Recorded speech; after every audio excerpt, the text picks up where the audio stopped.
Hey everybody, welcome to episode 2 of the Nerd Ensemble. My name is Don Kovac and I'm here with my co-host Brett Dean. Brett, how are you, man? I'm doing good, Don. Good to see you again this wonderful Sunday. It's a Sunday, right? Totally Sunday night. Okay. Totally night. It's summer, so totally I don't Sunday know. night. I don't know. And it's not just summer, but it's COVID summer.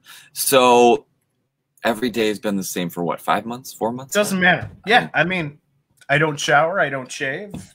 I don't know what day of the week it is. I shaved today for the first time in a month. And no, I wasn't doing No Shave June either. Okay. All right. Just for this. Just for you, sir. I put a nicer shirt back on just for this. Just for you. Just for all of our friends out there watching right now. Look at the love we share with our audience. It's remarkable. It's unending. So, before we get started, Brett, you did a thing on Facebook. Talk about that thing.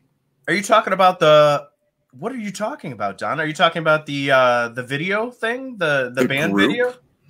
The group? The group for our page, of course. For this podcast. For this one here.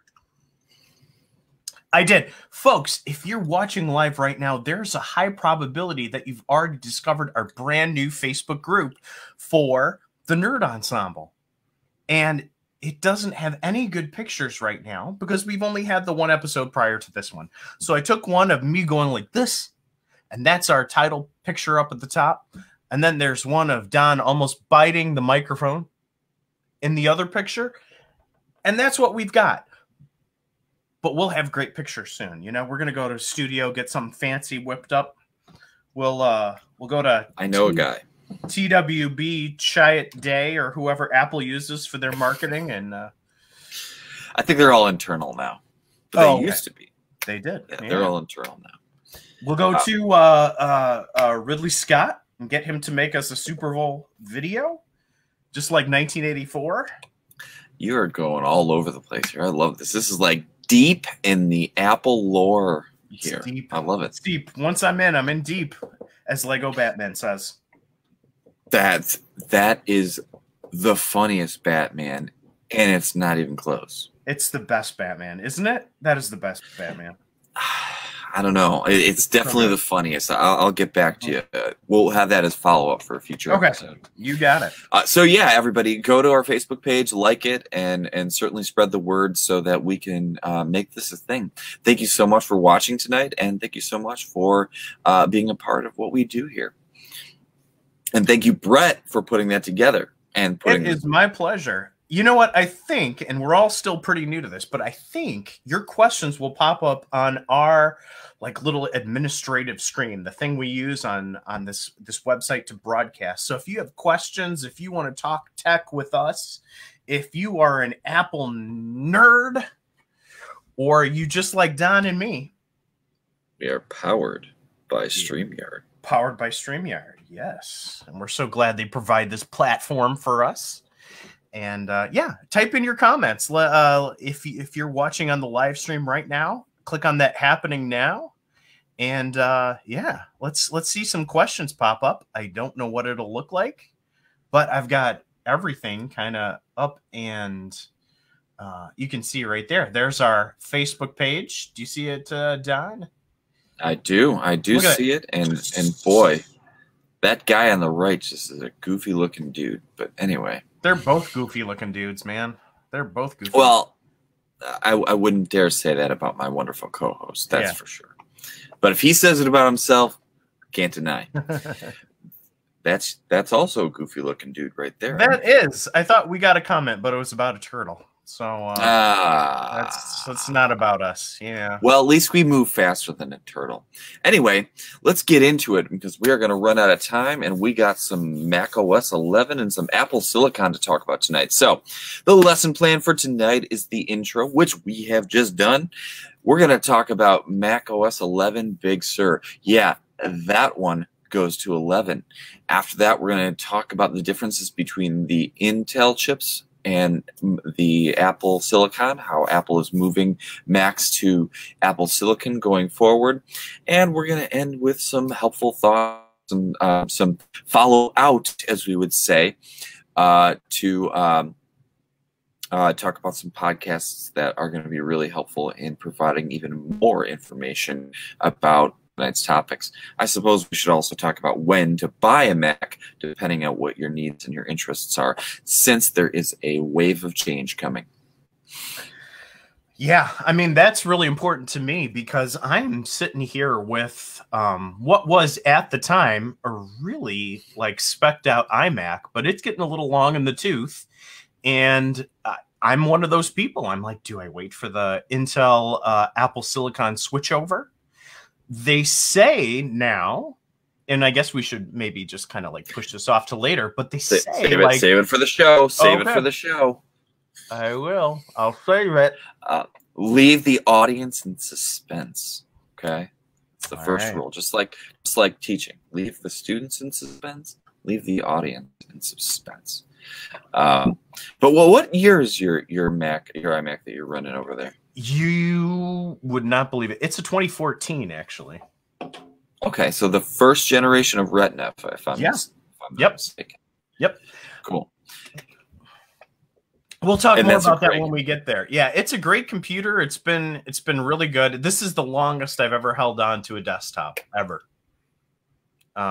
Well, and of course, it's such a great computer that why not, right? Yeah. I mean, I'm running a 2014 MacBook Pro in front of me right now, and it's still humming along just fine. So, anyway, Brett, you're a big Mac guy. Tell us a little bit about what you know about Mac OS 11, Big Sur. Yeah, Big Sur. What up, Big Sur?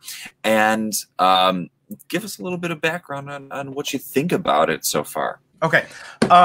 What I know about it is first off, it's following Apple's brand new, well, I guess it's brand new to us if you've been following it for a little while. It's their California naming convention. You know, they've gone with Yosemite and Catalina, and this one is Big Sur. I don't know enough about California to tell you about the real Big Sur. But it definitely provides for an interesting name. I don't know if when you Google it, there's going to be a lot of accidental interesting finds that people run into. You know, when they're Googling this and they type in it, maybe they type in BIGSIR, they're going to get a whole different result than BIGSUR. You know what I mean? Don't think too hard about that, folks. Real-time follow-up. Big Sur is a rugged stretch of California's central coast between Carmel and San Simeon, bordered to the east by the San Lucia Mountains and to the west by the Pacific Ocean. Okay. So, mountains. It is a mountainous change. They do. I'm glad they're not going like, Mac OS Pasadena or something like that. You know, picking landforms and things, or, Mac OS Burbank. Or, Mac OS Disneyland or something like that. They're going with landmarks that'll be there forever, Anyway. Yeah, and as well they should be. As opposed to, one thing I kept hearing was the one town on the island of Catalina is Avalon.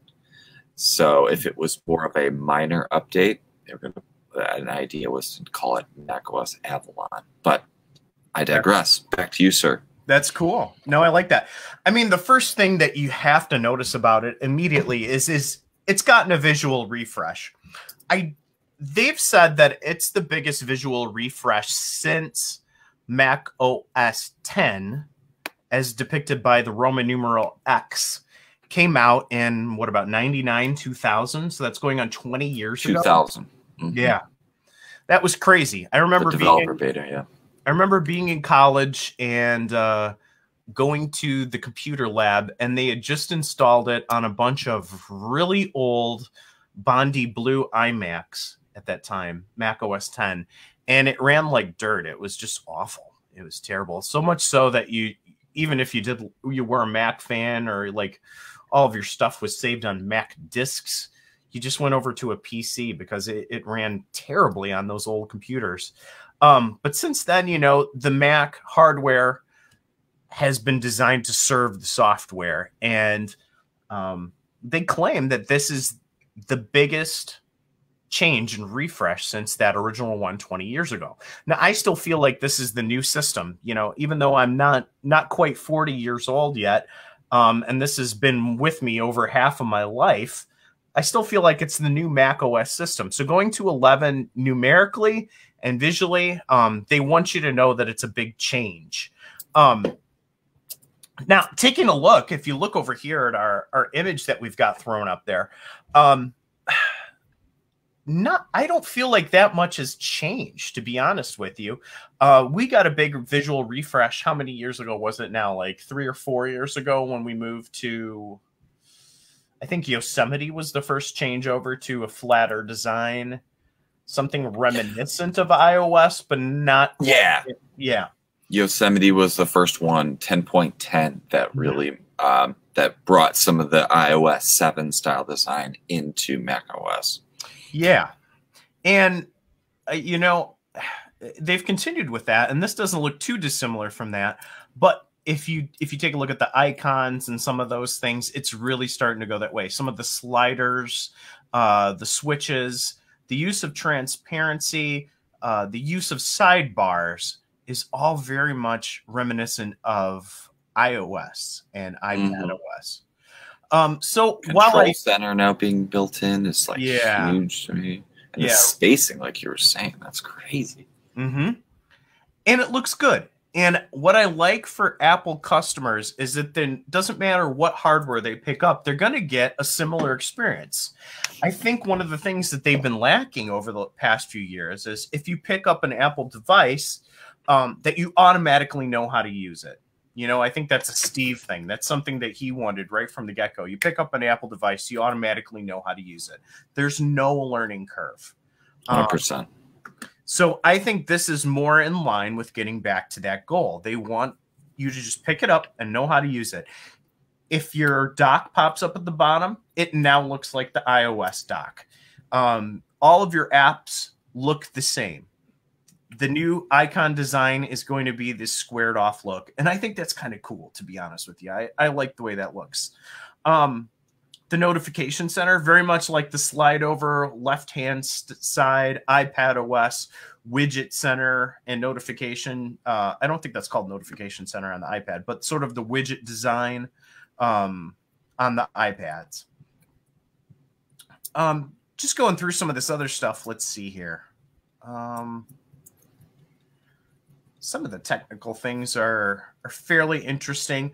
One thing that I've been hearing bantered about, and I don't know what you think about this, is a lot of people are saying you can't help but notice that this thing feels like it wants to be touched, just like iOS. Yep. Now, I don't know, because I sort of get Apple's older, like 2 or 3 year old philosophy where they have said, no, we're not merging the operating systems. That's not going to happen. We don't want a refrigerator merged with a vacuum cleaner. We want to keep these things separate. And that's sort of a ding at Microsoft and Google that constantly try to combine desktop and mobile operating systems and never succeed. They say we're going to have a desktop one. We're going to have 2 mobile or 1 mobile operating system. But they're going to be distinct and they're going to have different feels. And the thought is that if you're doing serious typing work, if you're doing serious production work on a Mac, that you don't want as a professional to have a smeared up screen with finger juices all over it that you constantly have to Windex off there. You want that saved for your trackpad, which you're not staring at every second. And I get that philosophy. Now, have they changed that philosophy? Have they said, well, you know what? We just got to get on the right side of history with this thing. At some point, we're going to look like a dinosaur if our screens aren't touchscreen. That's kind of where I personally, as just a Mac aficionado, that's where I fall with this now. I'm probably not going to use it that much.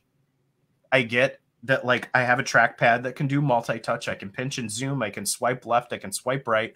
I can do all those things. But occasionally, I will reach over and just on my MacBook or on my iMac want to touch something just, you know, to give it that nudge over, or it would be easier if I did this one thing just by clicking right there instead of having to, like, you know, it's really a two-step cognitive process to put your hand on the mouse and bring it over there and get a cursor to line up. Whereas you can just reach your finger out. I mean, like Steve said 10 years ago, it's the built-in stylus that everybody's had since you were born, you know? These guys. Yeah. So what do you think about that? Because I think they're just thinking that, like, we got to get maybe on the right side of history at some point. Now, none of this is announced. We don't know. This is all rumor. But if you look at Big Sur, it certainly has a lot of the characteristics of things that want to be touched and slid and dragged with a finger rather than a cursor. I agree. The icons, the sliders. Look at the design of the sliders, you know, in Control Center. That's not something that looks like you depress it by pushing a mouse button. That looks like something that your finger catches and drags to the left or the right. Is there a picture of, like, a close-up of the menu bar at all in the screen? See if you can find that. Okay. Because I agree with you. Because I totally see touch coming to the Mac. And you're right. They've totally talked against it many, many times and said, nope, these two are separate and equal and they do different things, you know, the car and the truck and all these things, right? But they've proven before they will absolutely go against what they said, and they'll come out and they'll say, well, we're just waiting till we can do it right, till we can make it the best.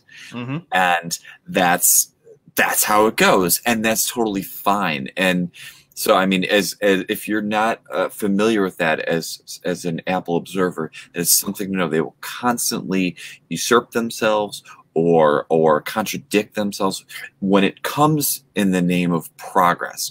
So yeah, the wider spacing in the menu bars, the sliders like you were talking about, the translucency sort of feels more iOS-ish. Yeah, so right here, as you can see, the spacing of the menus are different. If they showed us a drop-down menu, then you'd even see the wider spacing between the items, almost like, you know, being able to put a finger into it. And so, yeah, it wouldn't be surprising to me that especially when we start getting into Apple Silicon here in a bit, that it's coming, and it's coming sooner than later.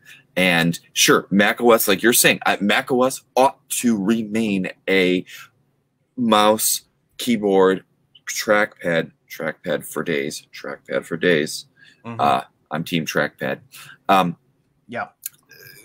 Type operating system. And then if it can do touch, if it can eventually support Apple Pencil, all the better, but that's going to be secondary to the primary of the keyboard and trackpad or keyboard and mouse based navigation. Yeah. I think about that original iPhone announcement back in 2007 where Steve goes, who wants a stylus? Yeah. And then if they have a stylus, they failed. Yeah. That's what he said. Yep. Yeah. And then this thing right here, I don't know where my picture went, but whatever. This thing is brilliant. I love this thing. Tell me why you love it. Tell me why you love it. We'll save it for another show. Okay. But I'll just say, especially in iPadOS 14, the scribble feature. Yeah. Oh man, I am so excited about that. So I still haven't installed it on the big iPad Pro yet. I still am running it on the small one. But let's maybe we can talk about that more next show or something like that. Okay. So you saw this. We've talked about this together. This the 24-inch iMac idea. So this is kind of jumping forward a little bit. But what else do you have about macOS 11? Is there anything that's standing out to you? No, what we've covered. No, there's nothing to me. Like every time they do a macOS release, since it's the one that I'm tuned in the most to, probably a close second by standard iOS for the iPhone. I'm like right there with that too. But I really follow the Mac news because I've been a user since the 80s, late 80s. I mean, that was my first computer. Actually, no, an Apple IIc was my first computer. Ooh, way back. Yeah, big floppies. But I care, and I think a lot of Mac users are like that. We care. We care about the design. Mm. I see what you're saying about the spacing. Look at this window and the design of it. It looks like an iPad window. It looks like an iPad app. That is 100% iPad OS right there. And the spacing between these buttons is enough to let somebody's like my fat fingers get in there and not accidentally hit the other ones. Whereas like traditional Mac spacing, like look up at the top of my tabs right here. I mean, you've got so many tabs. How do you deal with that? I don't even know they're there. I forget they're there, and then I tab something twice, and it's like, anyway. All right, we got to have a talk about that sometime. Yeah, that's too much okay. going on. I'm willing to accept intervention. That's okay. But you couldn't get in there with your finger and make heads or tails of that because you'd be accidentally hitting one. You'd be hitting like between the two of them because your finger. But if they get the spacing thing down right, and that's part of like Safari's going to get a big update, and you notice nothing with tabs right here. Mm-hmm. In the Safari preview. They're still going to be there, but yeah, it is definitely going to be more iOS-like in terms of that. I mean, and even iOS has tabs, so it's not. Sure. It's not disappearing by any means, but I think I think your favorites, they really want you to think about this, and I mean, we got, that's not it, but you've got your favorites here and stuff like that, and so do I, but I think they prefer that you go with this setup, with the icons, and again, it's better for touch. It's much better for touch, and they're not by default up here. And I think that's because if it looked anything like mine does in this version of macOS, that it wouldn't be tenable for touch. So if that's the way they're going and they're inching that way, or if it's some kind of like hidden thing that we're supposed to like not necessarily notice, but being Mac people, we already have kind of noticed that it's going that way. Right. The only question is, when are they going to work it in? And that's why I've got the picture of this rumored iMac over here, is because if it's like this, one thing that I really liked about Microsoft's Surface Pro thing that looked kind of like the iMac, the Studio, you could slide it down in front of you, and it could be just this large drawing pad. And I always thought, man, Apple with iPad technology could do that so much better. They could do a terrific job of that. And this thing, if this is all based on rumors, this image is just a guess, right? It's not 100%. It's not a studio shot. This is somebody's guess. But what if behind here, this thing allows the iMac screen to slide down, and then you can make use out of the new macOS touch interface, You can still put it back up there when you want it to have some distance and you're doing your typing and all that, blah, blah, blah. Right. But then when you want to get in there and use Apple Pencil to draw and stuff like that, then that's available to you. Why not? Why not do that? Right. That makes all the sense in the world. And we're going to come back to that when we get to number 4 in our lesson plan here. Okay. Let's hit the silicon. Yeah, okay. All right, let's do it then. So Apple Silicon. Apple is now moving from Intel chips to its own Apple Silicon ARM-based chips. ARM is an instruction set chip style that has been running on the iPhone and the iPad ever since they were created. And now Apple is creating its own family of SoCs, or systems on a chip, for the Mac specifically. The first one of these, they've said, is coming out before the end of this calendar year. So that'll be really interesting to see what form factor it takes. Why are they moving to Apple? Yeah, what did you have, Brett? I'm always in the speculation camp. You know, when I see a rumor or I hear an announcement about something coming later this year, my mind is going. It's like the little hamster's going in there. He falls off. He's back on. You know, he doesn't stop. That poor hamster. I know. What do you think it's going to be? Do you think it's going to be? I'm going to save it for Section 4. I'm going to save it for Section 4, but I'm not. I can't wait that long. I know. No. Patience, grasshopper. Patience. So why are they doing this? Well, two major reasons. First one being higher performing chips with lower power consumption. When you're talking about x86 Intel based chips, you're talking about chips that the faster they are, the more power they consume. Okay, so Apple with the chips, including in this here iPad right here, this is my iPad Pro, 12.9 inch, absolutely is a burner of a chip. It's smaller, it's more efficient, it uses less power, and gets higher clock speed than this MacBook Pro in front of me right now. So that is the performance, as they've said, is going to be off the charts, and that is a huge reason why. Okay. The second big reason is Apple likes to have control over its own stack, software, and now more hardware. And it creates these OSs in mind with how it marries the hardware and that software.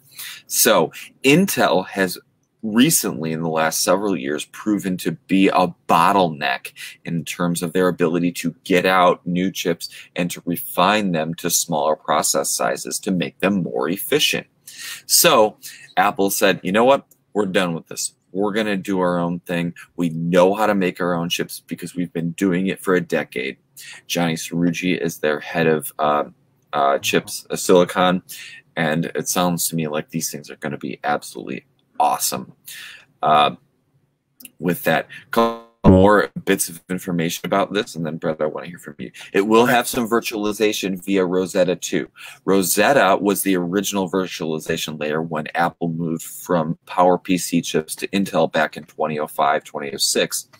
And Rosetta 2 is the newest version of that will help transition particularly with x86 emulation.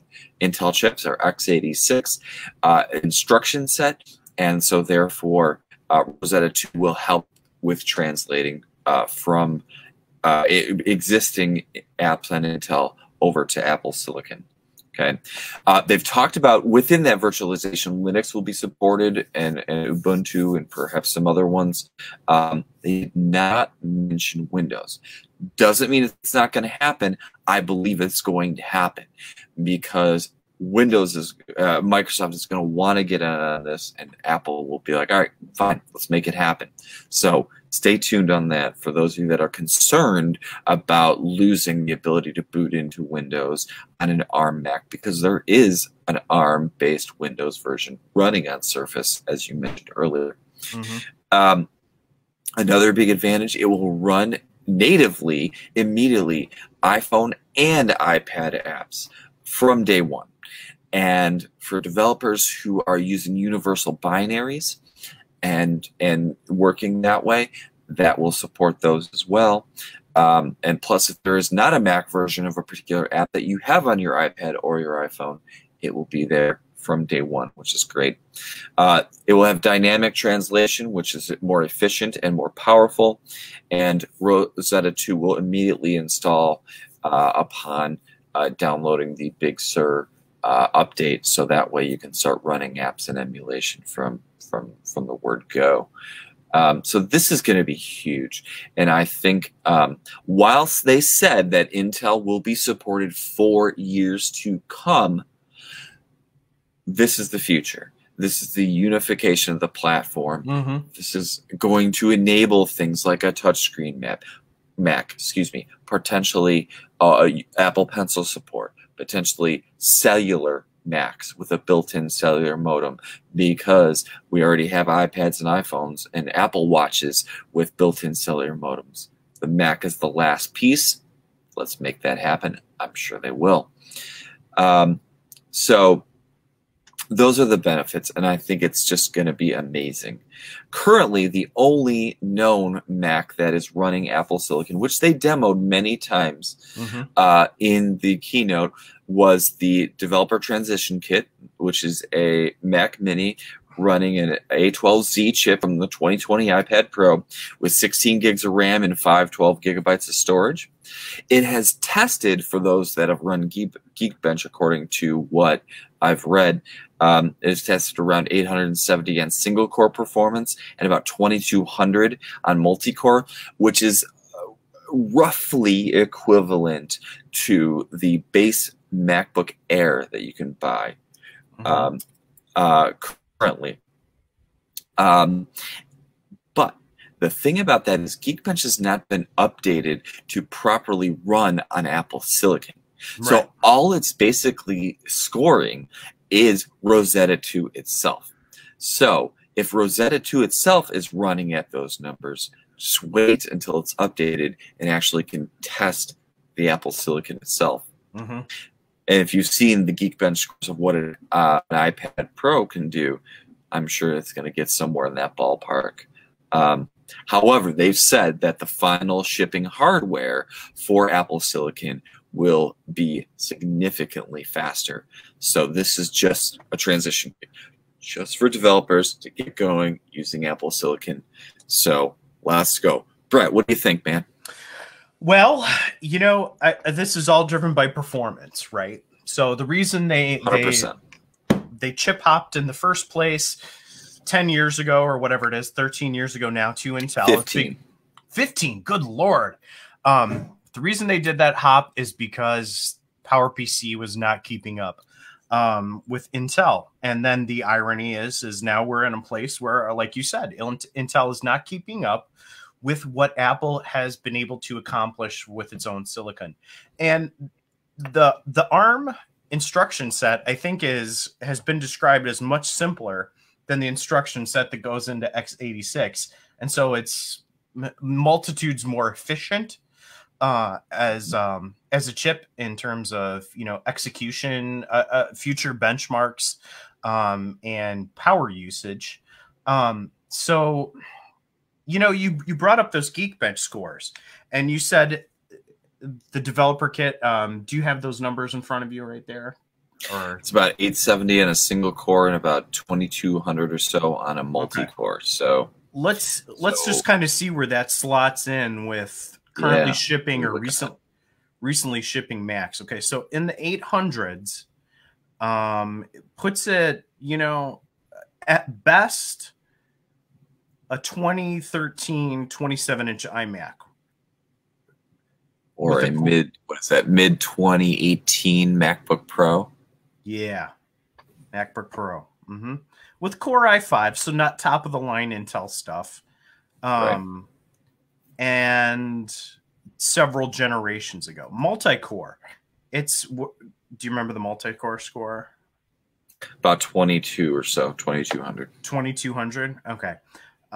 So we're looking at somewhere between 22 and 2300. Okay, let's give them the benefit of the doubt. Okay, so it'd be, again, kind of like a Core i5 that was in the 27-inch iMac from 2012, or a MacBook Pro from 2011 that had a Core i7 in it. So they say that the performance is going to get better. Frankly, I'm sorry. It's okay. 2950. 2950 multi-core. And about 750 on the single core. On the single, okay. Of course, but of course, it's going to vary by model. But still, yeah. So we're kind of right in here, kind of like, okay, a new MacBook Air, it'd kind of be around there for multi-core, or a 3-year-old, 4-year-old iMac. You know, that's where they're at right now in something that isn't even optimized for the chip. It's running in basically an emulation, right? That's what I understand, according to the Accidental Tech podcast.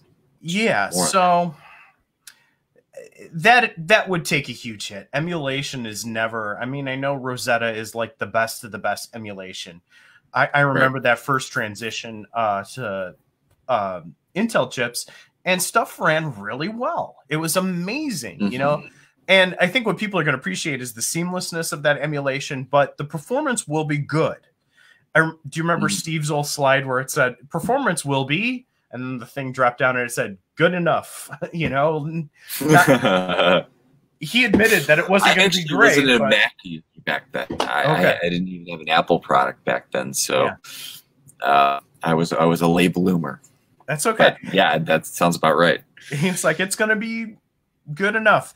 I think this will be better than good enough. I think it's going to be very good. But in terms of performance, I mean, here's some food for thought. I mean, like multi-core, and let's kind of like weed out some of the Pro stuff. And by that, I mean iMac Pro and Mac Pro.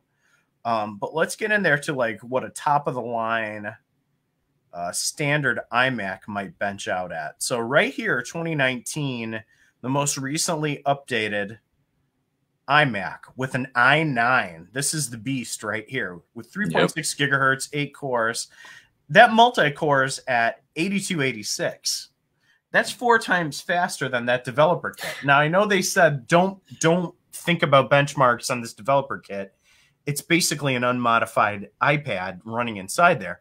But they've got a lot of ground to make up. I mean, if whatever iMac they come out with that first runs Apple Silicon, they have something to prove. You know, they're going up against it's kind, you know, Intel's kind of the dinosaur, but they're still the mainstay. If you're going to switch over and you're going to bring investors and newbies and all these other people along and bring in new first time Mac users, you want to say that your performance is better than something that was released in 2019. You know what I mean?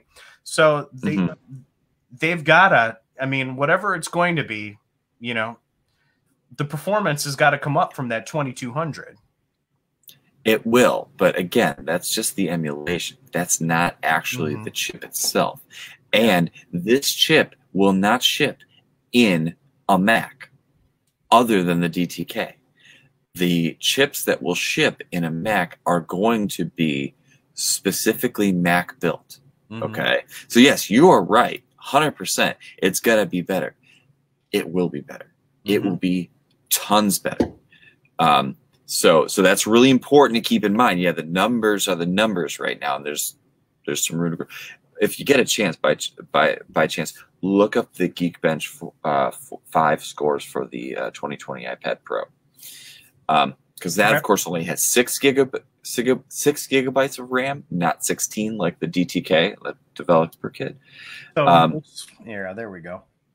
Yeah, so there you go. All right, so that's the A12X. So yeah, it's about 4600 on multi-core and 1116. I'll tell you what, I have the 2018 iPad Pro. It feels super fast, and again, not even running the iOS 14 beta yet on it. So, with how much RAM does it have? Mine is 4 gigs. The 2020 has 6. Yeah. No Mac is going to come with only 4 gigs of RAM ever again, you know. So of course not. You know, they'll come 16 probably minimum at that point. So you've got that working for you. And it's going to be super fast RAM too. And so not only are you going to have the headroom in terms of the RAM, it's going to be super fast RAM. So that's important to keep in mind. So I don't know what else you have on Apple Silicon. I think it's going to be amazing. And so if it were me, I was actually, if you remember, I did have that 16-inch MacBook Pro earlier this summer, and I did end up returning it, knowing fully well that something like this was going to be coming on the horizon. That computer was an excellent computer. Absolutely, no doubt. But knowing that this is coming, I think this is going to put any current shipping MacBook to shame. And so once, you know, there's going to be plenty of time for developers to get up to speed. I don't use a ton of apps, so I'm not that concerned. Photoshop, Office, the big ones of all the Apple Pro apps, all that stuff will be supported out of the box on day one to the best of its ability. And so I'm not concerned about any of that. So for me, I would absolutely wait for the first shipping Macs, which brings me to the question of when to buy. Okay, so for me, I'm waiting. My MacBook Pro 15 inches from 2014 is working fine. I'm waiting. Plus, as we discussed in the pre-show, this is the first time I've touched my MacBook Pro in over a week because you got that fancy case. Before we go on, okay, folks, I feel like we should talk to you. Does anybody have any questions so far? Anything that you want to know, like Mac-wise? What's your equipment at home? Are you thinking about whether you should upgrade or not upgrade? Send us some comments. Send us a message, and we can answer it later too. We don't have to do this live in real time. So if you, like I said, if you've got an idea, got a comment, throw it our way. But also, show the folks at home that cool lighting setup you got right there before I forget about it. Oh, yes. What Brett is referring to is I'm a big fan of Philips Hue light bulbs, and so I've recently acquired some new ones, and so I can just simply go to Siri, turn the lights off, and then the lights will go off. Turn the lights on. So there you go. And then, of course, I can, I still have to set up all of the commands. But, of course, I can go ahead and I can change the colors all I want. This is my favorite setting. This is called Concentrate. But I can go to Nightlight. I can go to Dimmed. Go to Energize. I can go to Read. I can go to Bright. This was my old favorite before. This is Theater Mode when I'm watching movies. So it's pretty certainly awesome. A lot of fun. I have to program all those in Siri. But yeah, and HomeKit in iOS 14 seems to be working better. So stay tuned on that. When to buy? All right. So as I discussed in the Apple Silicon section, there has not been specific information about supporting Windows via Apple Silicon. I'm not scared about that.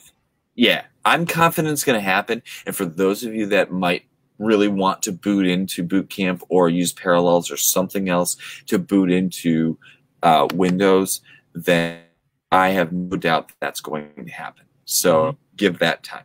Okay. There was, let me jump in there. There was a time when they did the PowerPC to Intel switchover, and it was a magical time.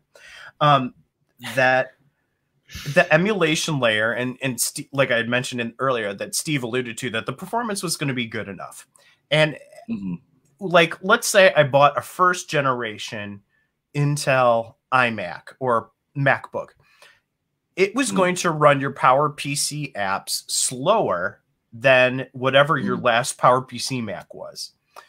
There was a magical day when they said, and I think it was just like on a Mac News website, like Apple didn't even make a big deal about this, but I think maybe at the following WDC they did, that in emulation, all of the currently shipping Macs were faster at emulating PowerPC than any of the PowerPC Macs had been.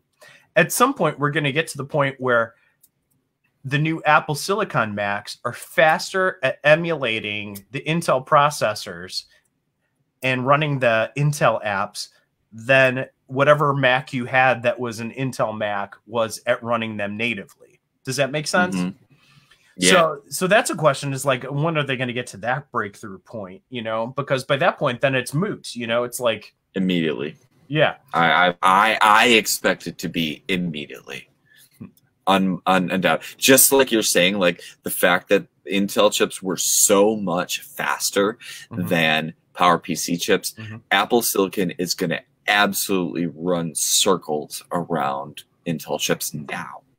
And yeah, so I would say immediately. So no worries on that. Although I love your historical background. We're gonna leverage that more as this show goes along. It'll be interesting to see which Macs go first. I would I think you probably want to jump in on this too, but I think it's going to be the consumer facing Macs first. It'll be your MacBook Airs, maybe they'll come out with just straight up MacBook again. Maybe the MacBook Pro 13, that would be a good candidate, because that's kind of like a prosumer computer. It's not like something that if you work at Pixar, you're probably going to buy unless it's your secondary computer, you know, but it's something that, like, you know, you can get a decent amount of work done on now. But I don't think that, or maybe even the iMac, but I don't think it's going to be the Mac Pro. They've just designed that thing to run the beast Intel chips, you know, the Xeons. You know, even if Apple is going full tilt at this, they're going to need to scale up to that. When we had the Geekbench scores up there just a second ago, they've got a ways to go to catch up to that, you know, even running natively. Like you showed your iPad Pro benchmarks were in the 4,000s. Well, that multi-core Mac Pro with Xeons in it is like at 19,000, you know? So if you're rendering, you know, the next, you know, Avengers movie, you're probably going to be sticking, and you probably know more than I do about this, but you're probably going to be sticking with that hardware, and Apple's going to need to be sticking with that hardware until their chips ramp up to that speed. I don't think that's going to be their first line of attack. I don't think they're going to go for, you know, the 20-core Mac Pro, towers, you know? No, I agree with you. And apparently I heard on, I want to say it was either Upgrade or Accidental Tech Podcast. They talked about how in the transition from PowerPC to Intel, there was a version of the Mac Pro cheese grater that ran both processors and had both in there natively. I heard it. I could be mistaken. It's 10:22 at night. You can run two simultaneous instructions. Well, I don't know that they're running simultaneously, but you could boot from one to the other. What my guess is what my guess is. I don't know. But yeah, they just released the updated MacBook Pro this past year. It is modular. Perhaps down the line they're going to offer an Apple Silicon chip that you can pop in there on a motherboard and go to town. But yeah, I agree with you. I think I could totally see it being something like a MacBook Air and throwing, you know, something like an A14 level processor in there that would be the same in an iPad Pro or in an iPad, or sorry, in an iPhone 12 or whatever they're going to call it, and it would just beat the pants out of off of an Intel chip, run quieter, more powerful, and no fans. Yeah, and I think that's huge. It depends on what they want to sell first. If they want to sell like battery longevity, then they're going to pop it in a pro or consumer laptop that everybody can buy. You know? Whoa, Kazunite. Thank you. Happens. Yes, you didn't explode. That was good. I don't know what I would like if there had been like just like blood droplets and your head had exploded right there. I don't know. This would have been like Mortal Kombat or something. Mm-hmm. I would have just continued with the podcast. I'm letting you know right now. I would say you should do that. Okay. I would agree. We got that. You know, got that settled. Yeah. All right. That's the plan. But what do you think they're going to try to sell first? Do you think they're going to try to sell battery longevity first and pop it in like a MacBook Air? Or do you think they're going to want to show off the performance thing, which they talked about so much? 100% both. Well, then what are you going to do when your MacBook Air is faster than your MacBook Pro? You know what I mean? Well, that's a good point, because you're saying it doesn't seem likely that they're going to be able to transition the whole line, even the whole laptop line, over it all right away. Okay. Mm-hmm. So I agree with you in that I could see a MacBook Air, or I could see them bringing back something of the 12-inch MacBook with Apple Silicon in there and potentially a touch screen to kind of kick off the touchscreen portion. But maybe, okay, so maybe the 12-inch MacBook comes back as this Apple Silicon touchscreen based Mac, but then the MacBook Air gets the Apple Silicon, but maybe doesn't get a touchscreen. Mm-hmm. And then maybe the 13-inch Pro, or there are 4 different versions of the 13-inch Pro right now. You've got the low end and the high end, and each one's got 2 configurations. Maybe the low end goes first, and then the high end later. Those are the Macs that sell the most. The cheapest sell the most. Other than the professionals, and then that's going to be the 15 or now 16-inch MacBook Pro, which again, I had the base model 16-inch. Was amazing, but it's going to be even more amazing with Apple Silicon in it versus Intel. So I love that you have more solid opinions on this and what you think is going to happen. But that's where I see something on the lower end, maybe bringing back the 12-inch, updating the MacBook Air, and maybe the low-end 13-inch Pro, going from there. There are the rumors of a 14.1-ish inch MacBook Pro coming out, just like the 15-inch MacBook Pro grew to 16, that the 13-inch will grow to a 14, and maybe that's the time to do that and kill the idea of these lower and higher-end MacBook Pros, but there's just one 14-inch MacBook Pro with Apple Silicon. You know, if you let me go this way. If you add touch support to your MacBook line, you can get rid of the touch bar.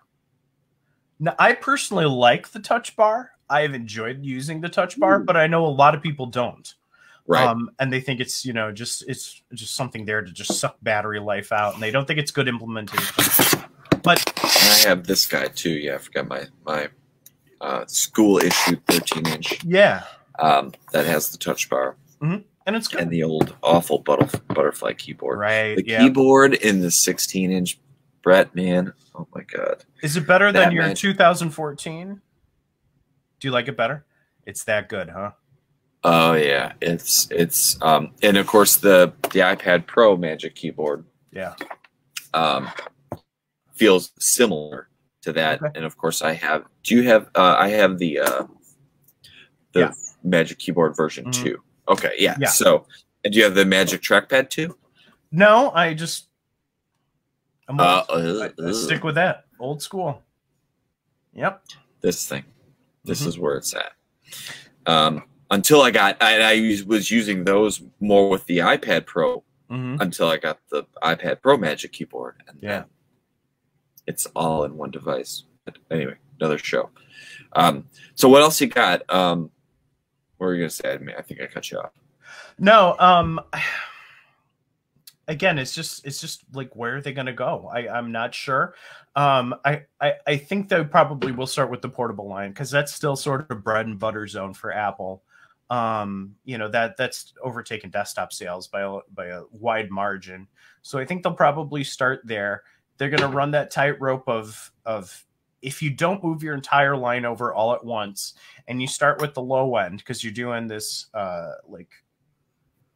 ramp up in terms of performance and stressing battery life advantages, which is a huge selling point for people. I mean, totally. Imagine a MacBook with double the battery life of anything that's out there right now. That 16-inch, when it was brand new out the box, would get me about 6 to 7 hours. And I wasn't doing anything super heavy, just normal web browsing, email, Google Docs, Google Classroom, whatever. Totally fine. Imagine double that. Easily double that. Yeah. I mean, I think they want to get it to like this. They want to get it to iPhone level, last you all day kind of thing. Man, that would be great. I mean, because... Oh, man. Right. Do you think they'll need a T2 chip? They could probably get rid of that, too, because I know they're packing those in. Because that'll be just part of the ARM chip that's in there then. Right. Ooh, exactly. I had one I was going to ask you. What are they going to do about graphics chips? Are they going to use AMD? Are they going to do their own graphics chip? They already have graphics built into A series chips now. Yeah.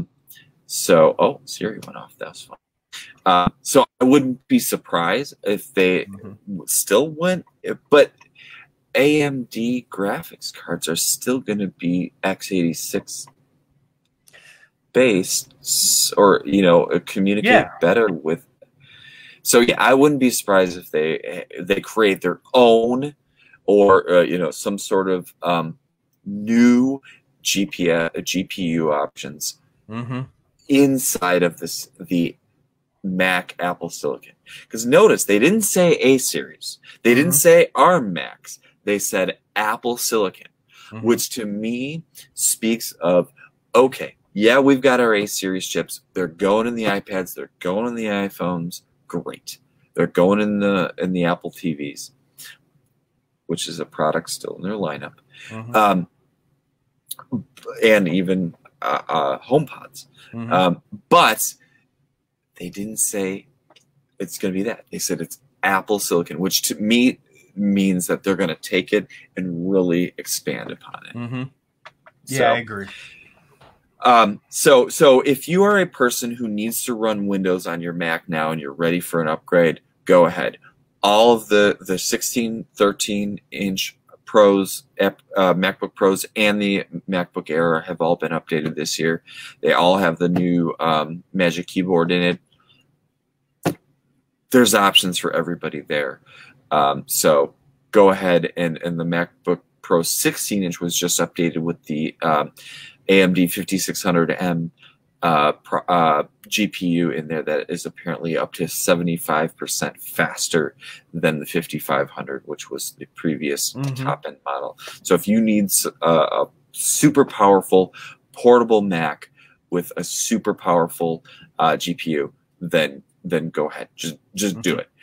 Desktops, other than the MacBook, other than the Mac Pro, hold off. iMacs and iMac Pros, I don't know what's going to happen to the iMac Pro, but certainly you, Brett, when I said let's save it for the show, what do you think about this rumored 24-inch option? That sounds like something that's going to be new, even if it's only Intel still? Yeah, I think there's a good chance that, given that desktop sales are smaller now, right, they're probably looking at their consumers and saying, like, we could probably get away with one size of the iMac screen, at least to start. If you remember, when they sort of test out something new, and here's my argument maybe for the iMac being the first one that's got the Apple Silicon. When the iPhone switched to the full screen with the notch, there wasn't an iPhone 10 and an iPhone 10 Plus. There was just the one model, right? And so that was kind of shocking to people. They're like, oh, wait a second. I used to be able to have the 8 and the 8 Plus, and I had two screen size choices. But now if I go to this 10 with the no home button and all the new slidey things, then I only got the one smaller phone. So maybe they're going to do the same thing with the iMac. And if they are, maybe they're going to start with just one model. Maybe it'll be that 24-inch. Okay. And then what if the 27 becomes the iMac Pro? That, you know what I'm saying? Okay. Yeah. And they're like, or it even grows. Yeah. Yeah. Right. To a 30-inch or something like that. I think that's a possibility. Now I'm left in a quandary of what do I do if the iMac that comes out soon and has that new form factor that we were talking about, if it's still an Intel Mac, because my Mac is 6 years old, it's still got one of its two hard drives is still a spinning hard drive. I'm getting sick of that. It's not even a Fusion drive, is it? It's a Fusion drive, right? So it's got a one, which is basically a 128 SSD slapped on a 3 terabyte hard drive, and just kind of like optimized to use most frequently used files. I think go to the solid state, and then stuff that you don't use so much gets pushed off to the 3 terabyte. But I mean, as I'm doing things lately in Final Cut Pro and stuff like that, so much with this COVID stuff going on, like, it's unbearable, like just waiting for the hard drive to spin up to access those files, especially large video files. So I'm, I've had all solid state Macs since my 2011 MacBook Air, the 11-inch, which is one of the best computers I've ever owned. That was a great computer. The form factor was 13. It was just brilliant. I mean, it was so good. But so I know what that performance is like, and I'm ready to go there. Do I buy? I know I could buy a separate solid state drive and put it in the Mac now, but it's a real process to take these things apart. You got to take off the screen. You have to be really careful. Use the suction cups to like pull it off. And have you ever done surgery on an iMac? It's tough. It's rough. I wouldn't even begin to dare to do it. Yeah. So yeah, I don't blame you for just saying, you know what? I'm just gonna wait. Yeah. So if it is the Intel one, I think I'm just gonna go for it. You know, whatever the next iMac is,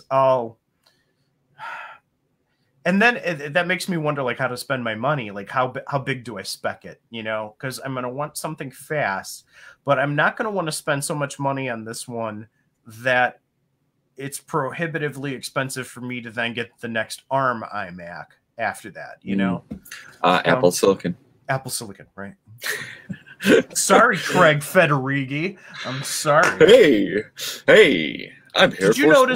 Did you notice how good Craig Federighi's microphone was? Did you see that thing? It was like a $4,000 plus microphone. It was in the keynote, or no. In those interviews that he was doing afterwards. Oh no, he was just using a Shure SM7B.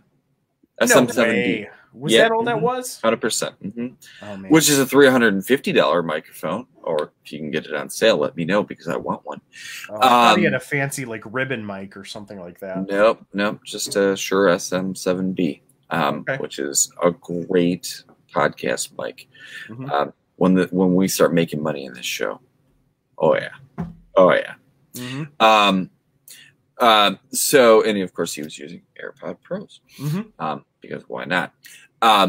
So yeah, I would agree. I'm going to hold off, and if I'm going to upgrade a Mac, if I haven't completely switched to iPad, coming soon, then I will absolutely get the first Apple Silicon Mac and not even think twice about it. Even if it is a MacBook Air, I know it's going to be a huge upgrade over what this current generation MacBook Air would be. Yeah. But if you're a person that wants to boot into Windows, you want everything to work like normal, and you know that it's going to be supported for many years to come, absolutely go ahead and don't even look back. And Brett, for you, I think that's the wisest choice.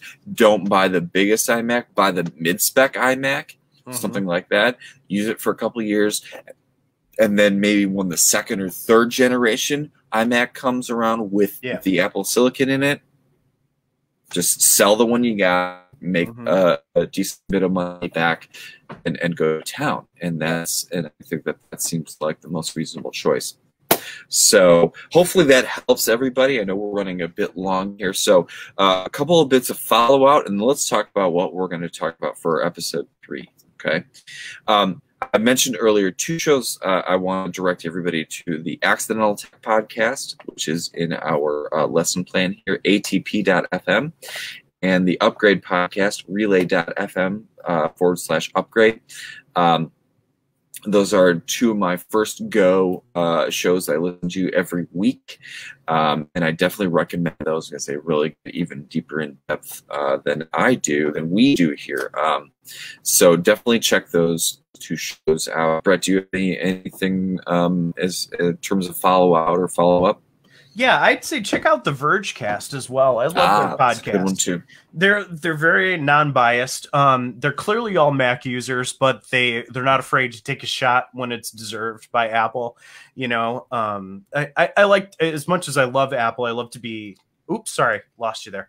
I love to be intellectually honest about them when they're making stupid choices. You know, and as a Mac lover, I mean, one can't help but the last 5 years, you know, recognize that it hasn't been the best. I understand the preeminence of iOS and the need to make the mobile operating system the most important in their portfolio.